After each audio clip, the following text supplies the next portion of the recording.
Hello and welcome everyone to our YouTube channel Philosophy Simplified। Contemporary Indian philosophy series से आज जो topic हम discuss करेंगे वो रहेगा the concept of freedom according to J Krishnamurti. इससे पहले हम शुरू करें फ्रीडम से, तो पहले हम देखेंगे थोड़ा सा बैकग्राउंड, कृष्णामूर्ति है कौन, थे कौन।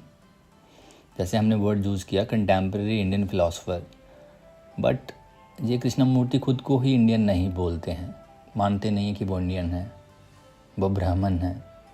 अब जैसे अगर बात की जाए फैक्ट्स की, he was born in India, Andhra Pradesh में उनका बर्थ हुआ था 12 मई 1895 को। तेलुगु स्पीकिंग जो ब्राह्मण फैमिली है उनमें बर्थ होता उनका, और टोटल 11 भाई बहन थे, जिनमें से 6 जो थे वो सरवाइव नहीं किए थे, 7 ही सरवाइव कर पाए थे। और शुरू में कृष्णामूर्ति को अगर देखें तो स्कूल में या घर में पढ़ने में ये उतने अच्छे नहीं थे। क्लियर? स्कूल से भी थप्पड़ पड़ रहे हैं तो घर पे भी थप्पड़ पड़ रहे हैं पढ़ाई को लेके, जो एजुकेशन है हमारी जिस तरह की। फिर एट द एज ऑफ 10 इनकी मदर की डेथ होती है, और इनके फादर जो रिटायरमेंट के बाद जो ब्रिटिश गवर्नमेंट में जॉब करते थे, और बाद में उन्होंने थियोसॉफिकल सोसाइटी में एज ए क्लर्क ज्वाइन किया था, और वहीं पे कृष्णामूर्ति और जो उसके अंदर भाई बहन थे वो वहाँ रहते थे। और इसकी जो सबसे ज़्यादा बॉन्डिंग थी कृष्णामूर्ति की वो थी नित्यानंद के साथ, जो इनका छोटा भाई था, यंगर ब्रदर। और वहीं पे जो थियोसॉफिकल सोसाइटी के जो मतलब मेंबर्स थे, जिनमें से एक पॉपुलर मेंबर थे C.W. लीडबीटर, वो कृष्णामूर्ति को देखते हैं एक दिन, उसकी इनोसेंस को, और थियोसॉफिकल सोसाइटी को अगर हम देखें, उसका कृष्णामूर्ति को बनाने में काफ़ी ज़्यादा रोल है। एक बार कृष्णामूर्ति को पूछा गया कि अगर आपको C.W.S. जो लीडबीटर हैं, अगर ये आइडेंटिफाई नहीं कर पाते तो आपका क्या होता। उन्होंने कहा था अगर वो मुझे आइडेंटिफाई नहीं कर पाते तो मैं मर जाता। इतना ज़्यादा रोल है, क्योंकि उनके अगर देखें तो 11 में से 6 भाई बहन जो भी थे वो ऑलरेडी मर चुके थे, और उनको भी यही था कि अगर मैं आइडेंटिफाई नहीं होता तो शायद मैं भी नहीं होता आज। ये काफ़ी बाद में पूछा गया था, जब वो मतलब प्रॉपर इंटेलेक्चुअल बन चुके थे, प्रॉपर फिलोसोफर बन चुके थे, जब फ्लॉरिश हो चुके थे हम ऐसा कहें। तो वो उन्होंने इस थियोसॉफिकल सोसाइटी का जो मेन गोल था, मेन जो एम था, वो था एक फ्यूचर स्पिरिचुअल लीडर को ढूंढना, जो फ्यूचर बुद्धा है, उसकी एम्बॉडीमेंट को ढूंढना। अब थियोसॉफिकल सोसाइटी क्या कर रही थी, वो जितना नॉलेज था पूरे वर्ल्ड का, स्पिरिचुअल, फिलॉसफी, इंटेलिजेंसी, साइंस, योग, मेडिटेशन, तंत्रा, सारा एकमुलेट कर लिया था उन्होंने नॉलेज, और वो सारा नॉलेज एक पर्सन में डालना चाहते थे, जिसके लिए उनको एक बॉडी चाहिए थी, और जिसको वो फ्यूचर बुद्ध या फ्यूचर गुरु, फ्यूचर का लीडर, स्पिरिचुअल लीडर लॉन्च करना चाहते थे। फिर और सीरियस लीडबीटर जो कृष्णामूर्ति की इनोसेंस देखते हैं बीच पे घूमते हुए उस बच्चे की, वो उसको चूज़ कर लेते हैं। देन उसके ऊपर वो काम करना शुरू करते हैं, जो भी है फिलॉसफीज, साइंसेस, मेडिटेशंस, योग, तंत्रा, उपनिषद, वेद, कुरान, पुराण, जो भी है सब पढ़ाया जाता है उसको, सब सिखाया जाता है। तो कृष्णामूर्ति क्या बताते हैं कि जो भी मैं उस टाइम पे सीख रहा था, मेरे माइंड में मतलब उसकी कोई वो खास वो नहीं थी कि मैं डाटा स्टोर कर रहा हूँ। जिस तरह से हम चीज़ें सुनते हैं, देखते हैं, पढ़ते हैं तो हम मेमोराइज़ करते हैं, मेमोरीज बनती हैं ब्रेन के अंदर, बट कृष्णामूर्ति बोलते हैं कि उस टाइम भी मैं सिर्फ रिफ्लेक्ट करता था, अवेयर होता था, फुली अवेयर कि क्या हो रहा है, क्या सुन रहा हूँ, क्या देख रहा हूँ, क्या पढ़ रहा हूँ, इन awareness. So everything happens in awareness. तो उसका भी मतलब स्ट्रॉन्ग इम्पैक्ट नहीं है, जिस तरह से हम मेमोरी फॉर्मेशन होती है नॉर्मल माइंड के अंदर, वो कृष्णामूर्ति के अंदर अर्ली स्टेज में भी नहीं थी। बट वो उस तरह से फुली डेवलप नहीं हुए थे जिस तरह से लेटर स्टेज में देखने को मिलते हैं। जिस तरह की अप्रोच उनकी थी वो अर्ली स्टेज में वो अप्रोच नहीं थी। को काफ़ी फॉरेन कंट्रीज़ में लेके जाया गया, वहाँ भी फर्दर इनके ऊपर रिसर्च की फर्दर इनको सिखाया गया, पढ़ाया गया। कृष्णमूर्ति ने पब्लिकली बोलना शुरू किया, पब्लिकली स्टेटमेंट देना शुरू की, उसको मटेरियल प्रिंट होना शुरू हुआ, पब्लिकेशंस बुक्स पब्लिश होना शुरू होगी। बट वो उस टाइम पे मतलब ज़्यादा चीज़ें फ्रेश जो जिस तरह से बाद में देखने को मिलता है उस तरह से नहीं बोलते थे। काफ़ी चीज़ें रिपीट करते थे और काफ़ी चीज़ें मतलब वही थी जो थियोसॉफिकल सोसाइटी के बारे में, जो फ्यूचर उनके प्लान्स थे उसके बारे में ज़्यादा बोलते थे वो। बट एक सर्टेन ट्विस्ट जो आता है फिर वो आया था जब इनके ब्रदर की डेथ हो जाती है। फिर बीमार तो थे ही वो, और जैसे कृष्णमूर्ति के ऊपर काम चल रहा था स्पिरिचुअल प्रैक्टिस जो भी मेडिटेशंस, योग, तंत्रा वगैरह, वो नित्यानंद को भी साथ में रखा गया। कहते ये भी इक्वली इंपॉर्टेंट है, हम इसको मरने नहीं देंगे, क्योंकि वो बीमार था। और एनी बिसेंट जैसे लोग थे जो थियोसॉफिकल सोसाइटी के, उन्होंने कहा था, प्रॉमिस किया मतलब एक तरह से कृष्णमूर्ति के साथ कि इसको भी हम मरने नहीं देंगे। और सर्टनली उसकी डेथ हो जाती है और उसका काफ़ी ज़्यादा इम्पैक्ट है कृष्णमूर्ति के ऊपर। बोलते हैं 4-5 डेज़ के बाद जब वो पहले वो इमोशनली एकदम से ब्रेक डाउन होता है और फिर जब वो बिल्कुल इमोशनलेस हो जाते हैं, जब बोलना शुरू करते हैं 4-5 डेज़ के बाद, बिल्कुल एक नया इंसान। फिर थियोसॉफिकल सोसाइटी अपना काम करती रहती है। तो फिर वो टाइम आता है जब ये डिसाइड किया गया था कि इसको हम लॉन्च करेंगे एज ए वर्ल्ड टीचर्स। 1929 में ये डिसाइड किया गया था कि अब लॉन्चिंग टाइम जो है कृष्णमूर्ति का। तो सारी डिस्कशन शुरू हो गई पूरे दुनिया में। बट कृष्णमूर्ति एकदम से जो रेवोल्यूशनरी मोड में आते हैं और रिफ्यूज़ कर देते हैं थियोसॉफिकल सोसाइटी की जो पूरी मूवमेंट थी वो क्रैश कर जाती है। और वो स्टेटमेंट दी थी उन्होंने, मैं रीड कर रहा हूँ इसको। I maintain that truth is a pathless land and you can't approach it by any path whatsoever, by any religion, by any sect. That is my point of view, and I adhere that absolutely and unconditionally. Truth being limitless, unconditioned, unapproachable by any path whatsoever, cannot be recognized, cannot be organized, nor should any organization be formed to lead or coerce people along a particular path. This is no magnificent deed, because I don't want followers, and I mean this. The moment you follow someone, you cease to follow truth. I am not concerned whether you pay attention to what I say or not. I want to do a certain thing in world, and I am going to do it with unwavering concentrations. I am concerning myself with only one essential thing: to set man free. I desire to free him from all cages, from all fears, and not to find religions, new sect, nor to establish new theories and new philosophies. ये statement जो है ये इसने दी थी तब जब उसने जो ऑर्डर ऑफ द स्टार जो थियोसॉफिकल सोसाइटी का प्रोजेक्ट था, जब उसको टोटली मतलब तोड़ मरोड़ दिया था पूरा, ये बोल के कि मैं गुरु नहीं बनूंगा, मैं टीचर नहीं बनूंगा, मैं लीडर नहीं बनूंगा। अल्टीमेट क्रक्स रहता वो क्या है, मतलब चाहे वो फिलॉसफी है, चाहे साइंस है, चाहे रिलीजन है, हम ढूंढ क्या नहीं है, ट्रुथ।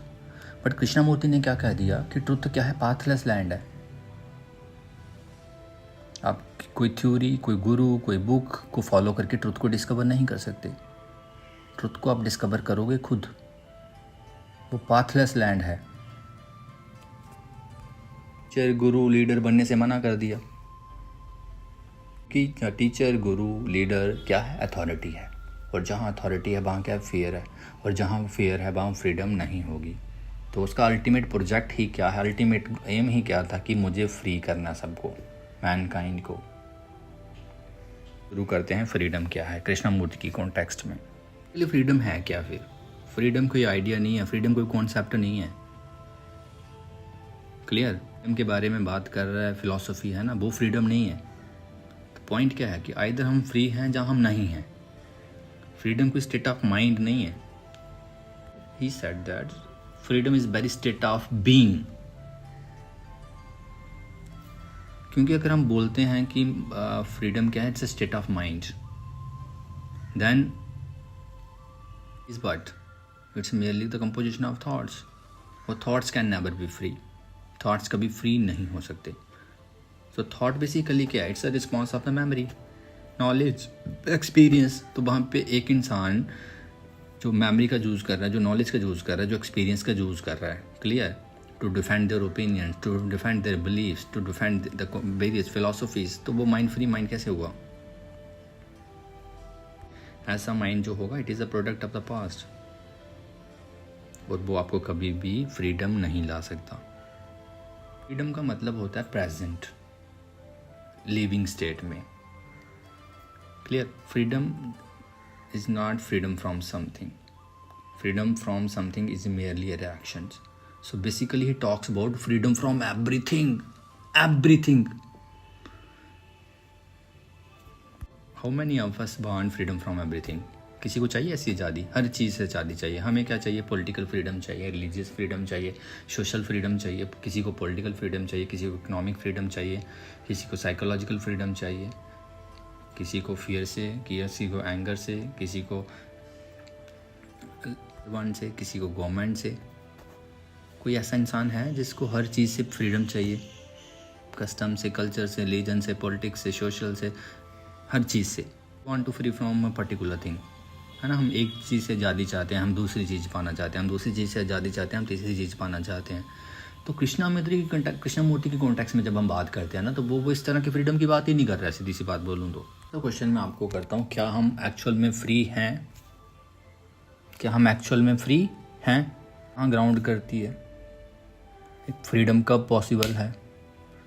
जब एक फ्री माइंड होगा. क्या आपका माइंड फ्री माइंड है? क्या एक बंदा जो पॉलिटिकल फ्रीडम सीख कर रहा है, जब उसको वो फ्रीडम अचीव कर लेता, क्या उसका माइंड फ्री हो गया? सोशल फ्रीडम्स जो हम सीख कर रहे हैं, जब हम अचीव कर लेते हैं, क्या उसके बाद हमारा माइंड फ्री माइंड हुआ? नेवर. तो मतलब ऑर्डिनरी वर्ल्ड में जब हम फ्रीडम की बात करते हैं, चाहे वो सोशल फ्रीडम है, चाहे पॉलिटिकल फ्रीडम है, चाहे कल्चरल फ्रीडम है, चाहे रिलीजियस फ्रीडम है, किसी भी कॉन्टेक्स्ट में जब हम फ्रीडम की बात करते हैं, तो वहाँ एक फ्री माइंड एग्जिस्ट नहीं करता है. तो मतलब फ्रीडम सिर्फ नाम की है, एक मैनिपुलेशन है फ्रीडम के नाम पे. हम एक्चुअल में फ्री नहीं हैं. तो कृष्णमूर्ति का जो कॉन्टेक्स्ट है वो इतनी डीप है कि नॉर्मल ह्यूमन बीइंग जिस फ्रीडम की बात करता है, he never talks about that kind of freedoms. Freedom एक नेसेसरी रिक्वायरमेंट है एवोल्यूशन की, ग्रोथ की, चाहे वो स्पिरिचुअली है, चाहे साइंटिफिकली है, चाहे किसी भी तरह से है. अगर फ्रीडम नहीं है तो वो ग्रोथ, डेवलपमेंट पॉसिबल ही नहीं है. अगर आप एक लेबॉर्ट्री में भी चले जाते हैं, वहाँ भी आपको क्या चाहिए? फ्रीडम टू ऑब्जर्व, है ना, फ्रीडम टू डू रिसर्च. अगर आप फ्री नहीं हैं, डोमिनेट होकर रिसर्च कर रहे हैं, जैसा कोई चाहता है आप वैसे रिजल्ट लाने की कोशिश कर रहे हैं, then you are not free, then you are not. New discoveries हैं वो कब पॉसिबल हैं? जब आपके पास क्या होगी? Absolute freedoms. Freedom to look, freedom to see, freedom to observe, freedom to go deeper down. और जब कोई रिस्ट्रिक्शन नहीं होगी, कोई फियर नहीं होगा. अदरवाइज क्या है? फियर. क्या है मतलब फ्री माइंड? मतलब जिसके अंदर गवर्नमेंट का डर नहीं है, जिसके अंदर रिलीजन का डर नहीं है, जिसके अंदर फैमिली का डर नहीं है, जिसके अंदर टीचर का डर नहीं है, जिसके अंदर किसी चीज़ का, कोई कस्टम का, कल्चर का, रिलीजन का, किसी भी इंस्टीट्यूशंस का कोई डर नहीं है जिस इंसान के अंदर, वो इंसान क्या है? फ्रीडम.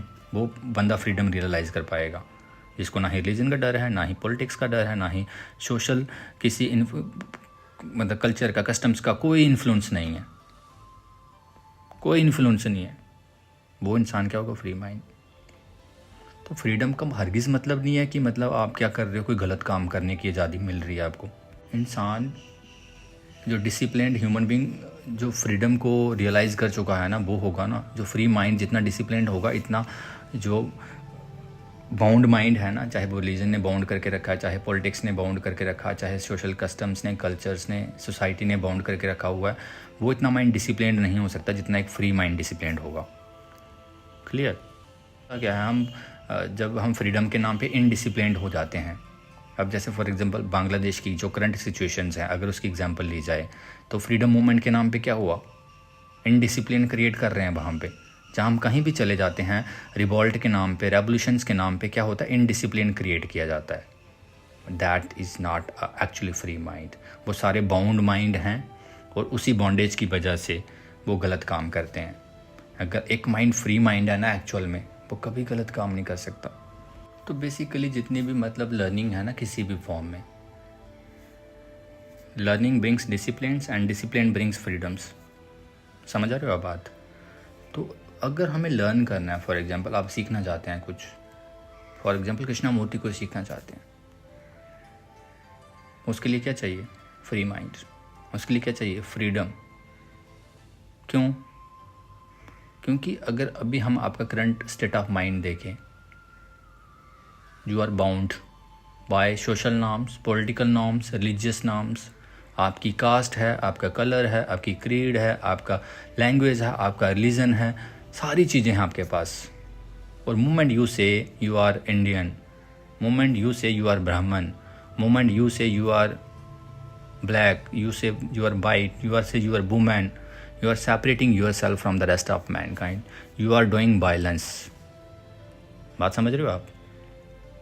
ये जो सारा बोलेगा ना वो करप्ट माइंड है, वो माइंड फ्री माइंड नहीं है। फ्री माइंड कौन है? जो सिर्फ एक ह्यूमन बीइंग है। फ्रीडम कहाँ है? जहाँ फ्रीडम कौन रियलाइज कर सकता है? एक ह्यूमन बीइंग। एक हिंदू का भी फ्री नहीं हो सकता, एक मुस्लिम का भी फ्री नहीं हो सकता, एक मैन वुमेन जो खुद को अलग करके देख रहा है वो कभी फ्री नहीं हो सकता। फ्री माइंड कौन होगा? एक ह्यूमन बीइंग। उसको ना ही कास्ट से कोई लेना देना है, ना ही नेशनलिटी से लेना देना है, ना ही रिलीजन से लेना देना है, उसको कलर से, जेंडर से, लैंग्वेज से कोई लेना देना नहीं है। उसके लिए पूरे जो मैन काइंड है वो क्या है? एक फैमिली है। जैसे कृष्णमूर्ति की लैंग्वेज में अगर हम कहें, I am the world and world is within me. अगर कोई मेरी प्रॉब्लम है वो पूरे वर्ल्ड की प्रॉब्लम होनी चाहिए, और पूरे वर्ल्ड की प्रॉब्लम है वो मेरी प्रॉब्लम होनी चाहिए। क्योंकि प्रॉब्लम में मर्जी किसकी वजह से होती है? हमारी वजह से, हमारी सेल्फिशनेस की वजह से। तो उनको हमें खुद की प्रॉब्लम कंसीडर करना पड़ेगा। अगर पाकिस्तान में कुछ गलत हो रहा है, बांग्लादेश में कुछ गलत हो रहा है फॉर एग्जांपल, तो हमें ऐसा नहीं सोचना चाहिए कि वो उनकी प्रॉब्लम हमारी प्रॉब्लम नहीं है। सिर्फ एक फ्री माइंड ऐसा सोच सकता है कि वो हमारी भी प्रॉब्लम है। क्यों? क्योंकि वो बाउंड नहीं है। वो क्या है? Totally free. अदरवाइज हमारा माइंड क्या है? बाउंड। हम अपने आप को हिंदू देखते हैं, अपने आप को ब्राह्मण देखते हैं, अपने आप को इंडियन देखते हैं, अपने आप को अमेरिकन देखते हैं, चाइनीज़ देखते हैं। हर कोई क्या है? आइडेंटिटी के पीछे भाग रहा है। तो अगर आपको लर्न करना है, ह्यूमन बीइंग बनना है, उसके लिए क्या चाहिए? Greater discipline, then freedom comes. फिर वहाँ पे जो सारी चीज़ें हैं, मेरा रिलीजन, मेरी कास्ट, मेरी फैमिली, मेरी कंट्री, ये सारी चीज़ें छोड़नी पड़ेंगी आपको। तब उसको बोला जाएगा कि फ्री माइंड है, फ्री मैन है। क्लियर? तो जब हम रियलिटी की बात करते हैं ना, एब्सोल्यूट रियलिटी की, so one must be free of all believes, which means of fear to find out if there is such a things as reality, timeless states. मेरे को लगता है मेरा रिलीजन सही है, बुद्धिस्ट बैठा होगा उसको लगेगा उसका रिलीजन सही है, क्रिश्चियन को लग रहा है उसका रिलीजन सही है, सबको लग रहा है अपना अपना रिलीजन सही है। बट एक सारे के सारे इंसान करप्ट हैं, सारे के सारे वायलेंट हैं, सारे के सारे क्या हैं? इनटॉलरेंट हैं, सारे के सारे क्या हैं? कन्फ्यूज़न का कारण पूरी दुनिया में, वायलेंस का कॉज। अगर मेरा रिलीजन सही है तो फिर सारे हिंदू नॉन वायलेंट होने चाहिए। अगर मुसलमान बोलता है मेरा रिलीजन सही है तो सारे मुसलमान नॉन वायलेंट होने चाहिए। बट ऐसा है क्या? नहीं। हर रिलीजन में क्या है? वायलेंस। क्यों? क्योंकि जब आप ये कहते हैं I am Muslims, you are separating yourself from the rest of mankind. You moment you say you are Hindu, you are separating yourself from the rest of mankind. तो मतलब हम खुद को अलग कर रहे हैं। तो पॉइंट क्या है यहाँ पे? कि जहाँ भी क्या होगी? डिवीज़न होगी, वहाँ क्या होगा? वायलेंस। और जो रियलिटी है उसमें वननेस है, उसमें डिवीज़न नहीं है। और रियलिटी को समझने के लिए जो माइंड है बिल्कुल क्या चाहिए? काम, क्लियर, डिसिप्लिन्ड नहीं चाहिए, जो नॉर्म्स को फॉलो कर रहा है, जो रूल्स को फॉलो कर रहा है। डिसिप्लिन का मतलब एम्प्टी माइंड, बिल्कुल। कामनेस है, स्टिलनेस है, वो आप कोई योगा करके या फिलॉसफी पढ़ के अचीव नहीं कर सकते हो। वो पॉसिबल है थ्रू ट्रू नॉलेज, है ना, real knowledge. This comes with self awareness, deeper self awareness. और वो तभी पॉसिबल है जब आपका माइंड बिल्कुल फ्री होगा। होगा, स्टिल होगा। And that stillness comes only when there is freedom from all this anxiety, fear, brutality, violence, jealousy. So can the mind be free? Not eventually, not in 10 or 50 years, immediately. तभी बोलते हैं ना, जो मतलब transformation होती है वो क्या होती है, क्विकली होती है। तो अगर आपके दिमाग से अभी सारी चीज़ें ख़त्म हो जाए, आप हिंदू हो, ये चीज़ आपके दिमाग से एकदम से ख़त्म हो जाए, बैनिश हो जाए, आप इंडियन हो, ये बैनिश हो जाए, आप राजपूत हो, आप मेल हो, आप फीमेल हो, एकदम से आइडेंटिटी जो है ना, आपने आइडेंटिफाई करके रखा हुआ अपने आप को कस्टम्स के, culture, political, social, religious identity के साथ, अगर सारी एकदम से बैनिश हो जाएं, दैट इज़ फ्रीडम। फ्रीडम की बात कृष्णा मूर्ति करते हैं, उसके लिए हमें मतलब ये नहीं है कि कोई एक्सटर्नल मीन्स यूज़ करेंगे, हम फिलॉसफी की बुक पढ़ेंगे, हम अच्छे गुरु के पास जाएंगे, हम मेडिटेशन करेंगे। जैसे पॉलिटिकल फ्रीडम है उसको वैसे पाया जा सकता है, सोशल फ्रीडम है, इकोनॉमिक फ्रीडम है, इनके क्या मीन्स हैं। But when it comes to freedom in true sense, तो उसका कोई मीन्स नहीं है। तभी वो कहते हैं truth is a pathless land. Clear? कि कोई पॉलिटिकल गुरु, जो कोई इकोनॉमिक गुरु, कोई सोशल गुरु, कोई रिलीजियस गुरु की ज़रूरत नहीं है, जो फ्रीडम रियल सेंस में जो है उसको अचीव करने के लिए, फ्री माइंड को अचीव करने के लिए। इंस्टेड हमें सबको छोड़ना पड़ेगा, जितने रिलीजियस डॉगमाज हैं, पॉलिटिकल डॉगमाज हैं, सोशल डॉगमाज हैं, कल्चरल डॉगमाज हैं, उनसे हमारा दिमाग भरा हुआ है। क्लियर? कंडीशनिंग हुई है हमारे ब्रेन की इतनी ज़बरदस्त कि मैं अपने आप को हिंदू बोलता हूँ, मैं अपने आप को इंडियन बोलता हूँ, मैं अपने आप को मुस्लिम बोलता हूँ, मैं अपने आप को क्रिश्चियन बोलता हूँ, मैं अपने आप को मेल बोलता हूँ, मेरा कस्टम्स सही है, मेरी कल्चर सही है, मेरे ये प्रैक्टिस सही है, मेरा ये सही है, मेरा ये सही है। तो ये सारा छोड़ने के लिए क्या करना पड़ेगा? माइंड को बिल्कुल अनकंडीशनल मतलब जो कंडीशनिंग है बिल्कुल ब्रेक करनी पड़ेगी, क्योंकि ये कंडीशनिंग जो है बचपन से हमारे अंदर ट्रेन किया जाता है। हमें उस तरह से ट्रेनिंग जो है हमारी बचपन से, ऐसे थोड़ी बच्चा बोलना शुरू कर देगा I am Hindu, I am Indian, I am this, I am that. ये कंडीशनिंग जो है बचपन से ही शुरू हो जाती है, डिवीज़न का कॉज बनती है फिर, और डिवीज़न वायलेंस का कॉज बनती है। जो लॉलेसनेस, एनार्की है पूरे वर्ल्ड में, वो इसकी वजह से है। वजह से ऐसे सेंट्रल पॉइंट है कि अगर हम थॉट्स की बात करें, मेमोरीज़ की बात करें, इनका रोल तो है लाइफ में, बट ये सोर्स ऑफ लिमिटेशंस भी हैं। क्लियर? कन्फ्यूजन्स का कारण भी यही है। अगर हम थॉट्स को, मेमोरीज़ को, पास्ट का जो नॉलेज है उसका हम यूज़ करते हैं, क्लियर, पास्ट के एक्सपीरियंस का यूज़ करते हैं, no doubt it benefit us, but in long run ये क्या है, कन्फ्यूजन्स का कारण भी है, वायलेंस का कॉज भी है, कि कंडीशनिंग है और हम हमेशा उसके कंटेक्स्ट में सोचते हैं। फ्री होना चाहते हैं हम, तो हमें इसके बियॉन्ड जाना पड़ेगा। सारी जो मेंटल फैब्रिकेशंस हैं, सोशल फैब्रिकेशंस है, पॉलिटिकल फैब्रिकेशंस है, रिलीजियस फैब्रिकेशंस हैं, जितनी भी जो कंडीशनिंग हुई है, हम सबको ब्रेक करना पड़ेगा। तभी जो एक इंसान है वो लिमिटेशंस के बाहर जा सकता है, और जो फ्री माइंड है वो पॉसिबल है, जहाँ पे लर्निंग पॉसिबल है, जहाँ पे आप नई चीज़ें एक्सप्लोर कर सकते हो, नई चीज़ें सीख सकते हो। अदरवाइज़ लर्निंग पॉसिबल ही नहीं है। क्यों? क्योंकि लर्निंग तो तब पॉसिबल होगी जब आपका माइंड क्या होगा, एम्प्टी होगा, स्टिल होगा, फ्रेश होगा। तो अगर आप पास्ट का कंटेंट लेकर चल रहे हो दिमाग के अंदर, तो अगर क्लास में भी फॉर एग्जांपल आप मेरे को सुन रहे हो, तो अगर आप कोई आर्टिकल पढ़ के आए हैं, आपके दिमाग में आर्टिकल भी घूम रहा होगा इस वक्त कि नहीं वहाँ तो ऐसे बोला था, वहाँ तो ऐसे बोला था। तो मतलब क्या, यही कंडीशनिंग है। क्यों? क्योंकि आप मेरे को नहीं सुन रहे हैं।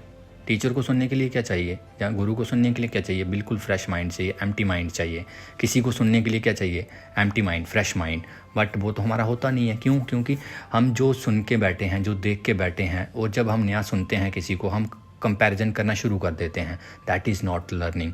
लर्निंग मीन्स जब आपका माइंड बिल्कुल क्या होगा, एम्प्टी होगा, फ्रेश होगा, स्टिल होगा, तब आप नई चीज़ सीख सकते हैं। और उस माइंड को बोला जाता है डिसिप्लिन्ड माइंड, और वही माइंड होता है फ्री माइंड। हम डीपर स्टेट्स में जाते हैं, मतलब सेल्फ अवेयरनेस कहा जाता है। क्लियर? वो कब होता है? जब एक माइंड बिल्कुल फ्री होगा। बट उसी टाइम अगर हम देखें सेल्फ क्या है, तो सेल्फ भी क्या है, मेयरली कंस्ट्रक्शन है पास्ट की, मेमोरीज़ की, थॉट्स की, फियर्स की। और सेल्फ को जब हम एक्सप्लोर करें तो देयर इज़ नो आई। मतलब कृष्णमूर्ति को अगर आप सुन रहे हैं ना, ही ऑलवेज सेज कि स्पीकर या के want to say that, he never said कि मैं कुछ कहना चाहता हूँ, बोला speaker want to say that और के वांट टू से दैट। कि जो आइडेंटिफिकेशन है सेल्फ को, मतलब हाईलाइट करना कि मैं हूँ, प्रोडक्ट ऑफ द कंडीशनिंग्स। मैं कनका सिखाया जाता है आपको। तो वही मैं जो है सेल्फ है, वो सिक्योरिटी सीख करता है, प्लेजर सीख करता है, कंटिन्यूटी सीख करता है, वही चाहता है कि चीज़ें ख़त्म नहीं हों, उसको सिक्योरिटी चाहिए। फॉर एग्जांपल वो चाहे पॉलिटिकल लेवल पे है, सोशल लेवल पे है, डेली लेवल पे है। जैसे फॉर एग्जांपल एक हस्बैंड और वाइफ हैं, तो वो दोनों चाहते हैं ना वो दोनों लास्ट तक चलें, एक की डेथ नहीं होनी चाहिए। क्यों? क्योंकि वो साइकोलॉजिकली, फिनंशियली, फिजिकली एक दूसरे पे क्या है, डिपेंडेंट हैं। तो अगर एक की डेथ हो जाती है, हम इमेजिन भी करते हैं कि डेथ हो जाए तो क्या होगा, वो जो सिक्योरिटी है हमारे दिमाग में घुसी हुई कि अगर हम दोनों साथ में रहेंगे तो अच्छी लाइफ जी सकते हैं, अगर एक की डेथ हो जाती है तो क्या होगा, वो जो सिक्योरिटी वाला पॉइंट है चैलेंज होता है, दैट लीड्स टू सफरिंग। और ये सारा किसकी कर्म आता है, सेल्फ की। और अगर आप डीपर लेवल पे जाते हैं सेल्फ अवेयरनेस के, there is no I, there is no self. क्यों? क्योंकि सारा माल फंक्शन तरीके से माइंड ने ही क्रिएट किया हुआ कंसेप्ट सेल्फ का। और जो एक फ्री माइंड है वो किसी पे डिपेंडेंट नहीं होता, चाहे ना ही रिलीजन पे, ना ही अदर पर्सन्स पे अपनी हैप्पीनेस के लिए। उसकी हैप्पीनेस का सोर्स वो खुद होता है, नाट की कोई और मेंस नहीं होती, कोई कुछ नहीं होता। जैसे नॉर्मल वर्ल्ड में अगर हम बात करें, वहाँ पे होता है ना पॉलिटिकल फ्रीडम है, सोशल फ्रीडम है, इकोनॉमिक फ्रीडम है, कल्चरल फ्रीडम है। हम धीरे धीरे अचीव करते हैं, लड़ते हैं, झगड़ते हैं, फिर चीज़ें ख़त्म होती हैं और नई चीज़ें सामने आ जाती हैं। तो हम ख़त्म कहाँ होती हैं, एक को छोड़ के दूसरी। मतलब कोई हिंदुज़म से लड़ रहा है तो वो बुद्धिज़्म में चला गया, तो अब वो बुद्धिज़्म से लड़ रहा है, तो मतलब हम ऐसे ही लड़ते रहते हैं। एक चीज़ छोड़ते हैं, हमें दूसरी आ जाती है, दूसरी से लड़ते हैं, तीसरी आ जाती है, तीसरी छोड़ के फोर्थ पे जाएंगे, फोर्थ छोड़ के फिफ्थ पे जाएंगे, इस तरह से चलता रहता है। तो कृष्णमूर्ति के अकॉर्डिंग जो फ्रीडम है वो कोई गोल नहीं है जो हमने अचीव करना है फ्यूचर में। Clear? It is very immediate, एकदम से रियलाइज़ कर सकते हैं हम इसको अगर आप डीपर सेल्फ अवेयरनेस में जाएं। फॉर एग्जांपल अब सेल्फ अवेयरनेस हम वर्ड यूज़ कर रहे हैं, तो वो क्या है, अवेयरनेस क्या होता है, मतलब कॉन्शियस होकर सुनना। अवेयरनेस मैं बताता हूँ आपको। जैसे फॉर एग्जांपल आप बेड पे सो रहे हैं और आपको पता आपके बेड के नीचे बहुत बड़ा सांप है, किंग कोबरा। अब आप कैसे सोएंगे मुझे बताओ? पूरी आपकी अटेंशन किसके ऊपर होगी? स्नेक के ऊपर। आपका ध्यान में कुछ नहीं आएगा और आपकी वाइफ पास सोई होगी ना, आपका ध्यान वाइफ की तरफ नहीं होगा, आपका सारा फोकस कहाँ होगा? स्नेक की मूवमेंट्स पे, पूरा फोकस। आपके पास कौन सा फ़ोन है, कितने पैसे हैं, क्या है क्या नहीं है, कोई परेशानी जो आपको 5 मिनट पहले परेशान कर रही थी, अब वो स्नेक है नीचे। और अब आपकी जो अटेंशन है, जो फोकस है, वो इतना हाईली सुपर है कि आपके दिमाग में और कोई चीज़ आपको डिस्ट्रैक्ट नहीं कर रही। That is self awareness. तो मतलब कृष्णमूर्ति बोलते हैं कि हमें हमेशा कोशिश करनी चाहिए उस लेवल पे जाने की। जब सेल्फ अवेयरनेस वर्ड यूज़ किया जाता है ना, हम उस लेवल की बात कर रहे हैं। जैसे आप एक फ्लावर को देख रहे हैं तो आप उतना ही फोकस्ड होकर देख रहे हैं, अनडिस्ट्रैक्टेड टोटली। आप कोई लाइन पढ़ रहे हैं, आप मेरे को सुन रहे हैं और आपके दिमाग में और कोई दूसरी डिस्ट्रैक्शन नहीं है। That is self awareness. ये वो स्टेट है जो तभी पॉसिबल है जब आपका माइंड बिल्कुल क्या है, फ्री है, जब आप फ्रीडम को रियलाइज़ कर चुके हैं। और वो क्विकली होती है फ्री माइंड। इधर समाधि वाली स्टेट है जहाँ पे जो ऑब्जर्वर और ऑब्जर्व्ड का जो डिस्टिंक्शन है, सब्जेक्ट और ऑब्जेक्ट का जो डिस्टिंक्शन है, वो पैरिश हो जाता है, सिर्फ बीइंग रहता है बस। आप फ्लावर को देख रहे हैं, आप फ्लावर ही हो गए हैं। आप किसी को सुन रहे हैं, आप वही हो गए हैं। आप किसी चीज़ को सुन रहे हैं, आप वही हो गए। आप लाइन पढ़ रहे हैं, आप उधर ही खो गए हैं। That is deeper self awareness. It is a sense of freedoms according to J Krishnamurti. जो हैं इसको फ्रीडम्स को बोलते हैं कि लव के साथ उन्होंने देखा, इसको कंपेयर किया है कंपैरिजन के साथ कि इनसेपरेबल हैं।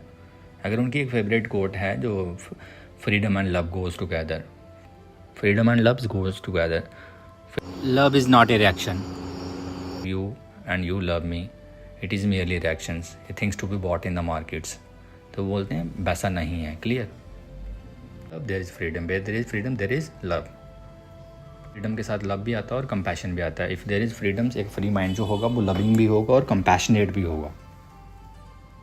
बट एक जो बुद्धिस्ट है, एक हिंदू है, एक मुस्लिम है, ये लविंग और कंपैशनेट हो ज़रूरी नहीं है। बट अगर एक माइंड फ्री माइंड है, वो डेफिनेटली लविंग भी होगा और कंपैशनेट भी होगा। उसके लिए हिंदू, मुस्लिम, क्रिश्चियनिटी सेम है। वराइज ही तब होता है जब मतलब कंप्लीट जो माइंड जो है कम्प्लीटली फ्री होगा। अगर माइंड बाउंड है किसी भी तरह से, क्लियर, सेल्फ सेंटर्ड एक्टिविटीज़ हैं या अदर सेंटर्ड एक्टिविटीज़ हैं, तो वो माइंड फ्री माइंड नहीं हो सकता। एक फ्री माइंड तभी पॉसिबल है जब वो क्या है, डीपर सेल्फ अवेयरनेस वाले लेवल पे पहुंच चुका है। तो कृष्णमूर्ति कहते हैं कि I am the world and world is within me.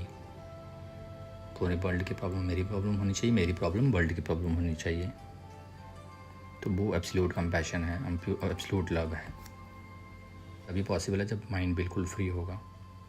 Include करते हैं इसको, जैसे हमने शुरू में वर्ड यूज़ किया था कंटेम्प्रेरी इंडियन फिलोसफर्स। तो अगर हम कृष्णमूर्ति के कॉन्टेक्स्ट में बात करें, वो अपने आप को इंडियन मानते ही नहीं है, वो अपने आप को हिंदू नहीं मानते, वो आपको ब्राह्मण नहीं मानते, क्लियर। वो अपने आप को मतलब डिवाइड नहीं करते हैं किसी भी तरह से। उनका जो माइंड था बिल्कुल क्या था, फ्री माइंड था। कभी भी ये नहीं बोलेगा कि I M Hindu, I am Muslim, I am this, I am that. Simple सा रूल क्या है कि वो स्टिल होता है, काम होता है, एम्प्टी होता है। माइंड स्टिल हुआ, एम्प्टी हुआ, काम हुआ, फ्रीडम इज़ देयर। बट जब माइंड स्टिल नहीं है, काम नहीं है, कंडीशनड है, तो वो माइंड कभी भी फ्री माइंड नहीं हो सकता।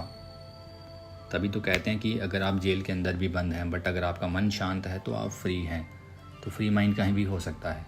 वो जेल के अंदर बंद है तो भी फ्री हो सकता है, बट एक अगर आप बाहर आज़ादी से घूम रहे हैं तो भी आप फ्री नहीं हैं। तो मतलब अगर हम दुनिया को देखें कृष्णमूर्ति के पर्सपेक्टिव में, तो ये तो सारे लोग गलत हैं। कोई भी माइंड फ्री माइंड नहीं है, कोई भी माइंड एम्प्टी माइंड नहीं है।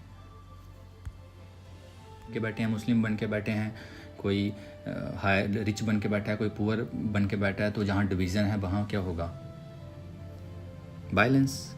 अथॉरिटी को मानता है, चाहे पॉलिटिकल अथॉरिटी है, चाहे कल्चरल अथॉरिटी है, चाहे रिलीजन है। मतलब जैसे हम अपना रिलीजन छोड़ के राज़ी नहीं हैं, हम गवर्नमेंट को छोड़ के राज़ी नहीं हैं, हम अपनी आइडेंटिटी जो चाहे पॉलिटिकल, कल्चरल, सोशल छोड़ के राज़ी नहीं है, तो मतलब हमारा माइंड फ्री माइंड है ही नहीं है।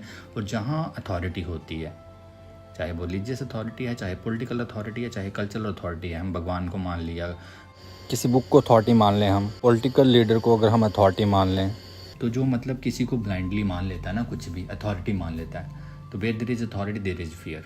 Where there is fear mind stop workings. वो वहाँ पर दिमाग काम ही नहीं करता है। जहाँ दिमाग काम नहीं करता है, यू विल बी एक्सप्लॉइटेड। तो तभी बोलते हैं ना, जो एक फ्री माइंड है उसको आप एक्सप्लॉइट नहीं कर सकते। जो कंडीशनड माइंड है उसको एक्सप्लॉइट करना पॉसिबल है, उसको कंट्रोल करना पॉसिबल है। एक फ्री माइंड को आप कंट्रोल नहीं कर सकते। जो एक इंसान ना अपने आप को हिंदू मानता, ना मुस्लिम बोलता, ना इंडियन बोलता, ना, तो वो is a free citizen, he is a free mind. तो उसको तो क्या बोलना पड़ेगा, डेंजरस कंसीडर किया जाएगा उसको। जैसे नीचे की बात करें अगर, वो भी तो वैसे लोग ही बात करते हैं जैसे हम क्राउड से बाहर निकलना पड़ेगा हमें, क्लियर। मास्टर मोरालिटी की जिस तरह से बात की जाती है।